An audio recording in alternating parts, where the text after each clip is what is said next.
れが俺の最高地点だ Hello guys, let me give you guys an update on Nami for OP15. I think I played Nami quite a lot this last set for OP14 and EBO3. So I think I know enough about Nami to know how to feel. I also played on the sim on for OP15. So I have a good idea what to do with the list, and I'll tell you guys what I think about it. So my list is still OP14, but I'll update it with you guys in the video. So these are getting cut out. Let's go like this. So I'm keeping 4 searchers. I've seen a lot of lists cut the will you be my servant searcher, but I think this card is too good to be cut. There are times you don't start with the 5 cost Nami, and having to find this and being able to find the 5 cost Nami helps a lot. So I don't want to cut it. In my personal opinion, I'm keeping it at 4, and if you guys want to cut it, go for it. But I've seen lists cut it to like 2 and whatever. I'm keeping it at 4. Girl is always gonna be girl. This card is basically an investment. You play it when you have 2 dawns, and you get a free dawn every turn. It's not good late game. It's only good early game. If you draw it late game, just use it as a counter. That's it. That's all. Else you -1 from your hand because this card doesn't generate value. It just loses value. But it's a card that's an investment. You play it early game. You get a free dawn every turn, and you punish your opponent with it. Also synergizes really well with the Nami leader effect. I kept Kikunojo at 4. This is one of the cards that it's flexible. You could decide to cut it. A new card that I would add. So let's cut 4 cards because these cards are getting rotated out. The Pudding, the Red Rock, the Nojiko. These are getting rotated out or banned. These cards I'm iffy. I cut them out for now, but these are gonna be slots. So I have 4 Kikunojo that are like, it's potentially going to 2. Like the 4 is not like certain yet. I might go to 2. I might go to 0. Still to be determined. There's another card that I would play here, which is for Hiyori. I did not pull them out. Damn. Give me a second. I'll get the Hioris not long. I don't like that I didn't get them ready for the video. But I have them close by, so it's not a problem. It's not a problem. I have them close by. Okay. So these 4 slots would be 4 Hioris, right? The 4 cards here would be 4 Hioris.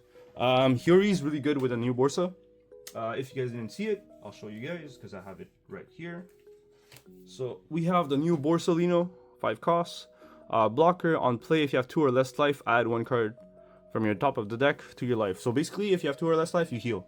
And it's a blocker, and it's super broken with another card, which I'll show you guys shortly. So you combo with Hiyori. I am going full on for the Thriller Bark package. I would run 4 Peronas and not 2 anymore, because this card actually help you counter purple and L. All their cards are 6k and 6k base, the 6 cost NL, and Perona can freeze them. So it gives you extra time freezing their NL. They can attack and you can just like punish them, which is awesome. We're keeping 4 Hogbacks because Hogback is super annoying to deal with.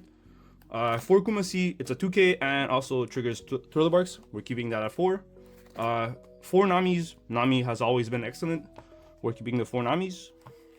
4 Robins. Same thing. Excellent card. 4 Gecko. If we're playing the Thriller Bark package, we're obviously playing Geckos. And for the new cards, so 4 of them is going to be Borsalinos. The new 5 cost Borsalino. I don't have 4 of them yet. So that's going to be 4 Borsalinos. The other 4 is going to be Re-Quasar, which is the combo with Borsalinos. Let's look at the effect. If you have 2 or less life, up to 1 of your leader or character gains plus 3k. So it's a counter effect for 1 dawn, which is not bad at all. And the trigger is what's broken. Play 1 egghead type character with a cost of 5 or less from your trash, which you would target this. You would target the Borsalino to heal yourself. So essentially the combo is when you have 2 life or 3 life really, because let's say you have 3 lives, he hits you for 1 of them, you take and you hit the Re-Quasar trigger. You already have 2 life left in your, well, you have 2 life left, right? Because he took 1. And you hit the Re-Quasar. This becomes Re-Quasar because that's what you hit on your life. You activate the trigger, you play out Borsalino. Borsalino comes out. And Borsalino effect, you get to heal 1. So you have 3 life and you have a blocker setup, which is really insane. That's the combo with Re-Quasar. You can either pray and hope that you hit the Re-Quasar event in your life, or you can stack it by force with Hiyori. So you can the effect of Hiyori is on play, you may add 1 card from the top or bottom of your life, and add 1 card from your hand to the top of your life. So you can stack the Re-Quasar by force with Hiyori. And not only that, it triggers the Nami leader effect to draw a card. So the Hiyori becomes free to play, and you get to stack the Borsalino. It becomes super annoying for your opponent to kill you, because not only do you heal, you also have a blocker on board.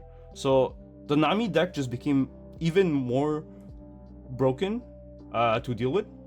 And if your Borsalino hits another Re-Quasar, you just keep looping the Borsalino and Re-Quasar combo.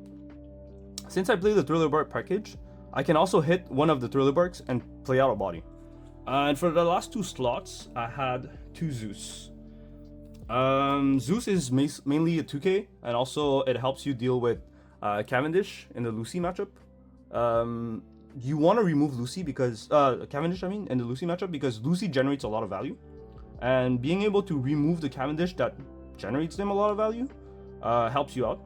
And you losing a life is not the end of the world, because you're able to heal infinitely with Borsalino, with the Robins, or the Gecko Morias.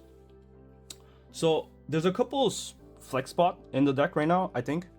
It would be the Kikunojos and potentially the Zeus. That is my opinion in the deck. Everything else I would not touch. These are the 6 flex spot I would change, the 4 Kikunojos and the 2 Zeus. And the options I would play would either be Burnblade. Reason why is because activating main, you may trash 1 card from the top of your life, KO 1 of your opponent's character with a cost of 7 or less. The reason why I want to play this is to deal with the 7 cost Sabo that's played in Lucci. It's a blocker, 7 cost. On play, if your leader has Dressrosa type, activate 1 Dressrosa type event from your hand.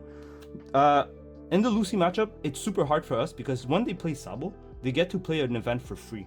And the 2 event that usually annoys Nami are these 2. Barrier Pistol. It bottom decks 1 of my 6k power or less to bottom of my deck. So that means they can remove my Nami or Borsalino, anything really. Playing out a Sabo, plays Barrier Pistol, removes my body. And he has a 9k body established on board that I won't be able to remove very easily. It's really hard for me to remove a 9k body on board since we don't have Red Rock anymore. And the other card is Fire Fist. Let's say I have a Gecko Maria rested because I swung the prior turn. He can play Fire Fist off of the Sabo, which is your leader gains 3000 power and give 1 of your opponent's character minus 8k. So he becomes a 2k power and he can swing it with his leader into it. And it's most likely gonna die because his leader is at 8k now into my 2k Gecko Moria. So it's super hard in the Lucci matchup, which is why I want to take Burnblade, or I want to play the 3 cost Sanji Blue, which I'll add into the screen because I don't have a copy of it at the moment. It's essentially a block. The Sanji Blue OP15 is a blocker, 3 costs. On play, you can select 1 of your characters and give it unblockable. So if you manage to rush the Lucci down to 0 life as quickly as possible, you can give, let's say, your Gecko Moria unblockable. That's a 10k power swing at his face that is very hard to counter, and he usually relies on his blockers, whether it's Sabo or Rebecca. There's a couple other cards I would consider, which is 8 cost Kid. It's a really good card. Trashes 1 of your opponent's life. It's a 9k body on board, and you draw a card with the effect since my leader procs. There's also 10 cost Newgate, which is a blocker, 12k power. On play, attach 2 Dons to your leader and on 1 of your character, draw 2, discard 1. So this is also a lot of value. That's some of the options I had. There's also 1 more card I considered.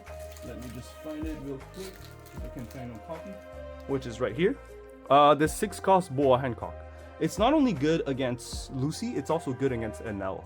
So on play, up to one of your opponent's character other than monkey.d.Luffy cannot attack. So you can freeze one of your opponent's character, and then place one card with a cost of 1 or less to the bottom of the deck.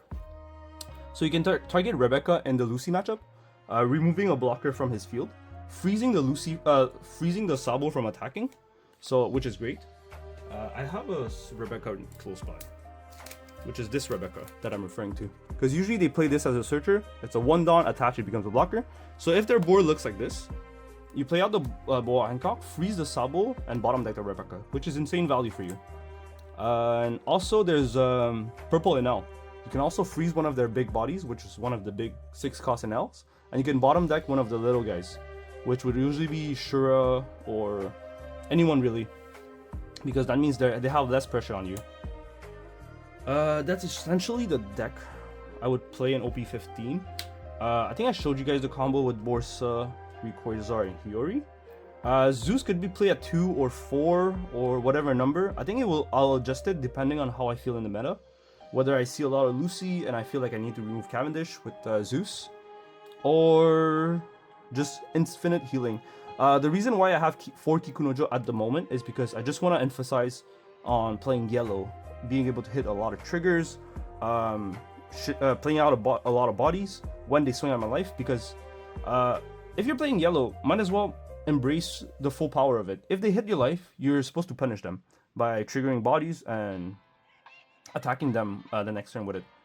Which is why I kept the Thriller Bark package. There's a lot of different variation of the Nami decklist that you can play with the new 10-cost Luffy that gives my leader plus 2k for the turn, and also blocker for him, which is a very powerful card. I would consider it as the 2 last remaining flex spot, whether I remove the Kikunojo or the Zeus. It's a possibility instead of playing new gates. I think it's just very much a preference at this point, or what we see the meta forming into. Since there's a rotation involved, we don't have Pudding anymore, and we don't have Red Rock anymore.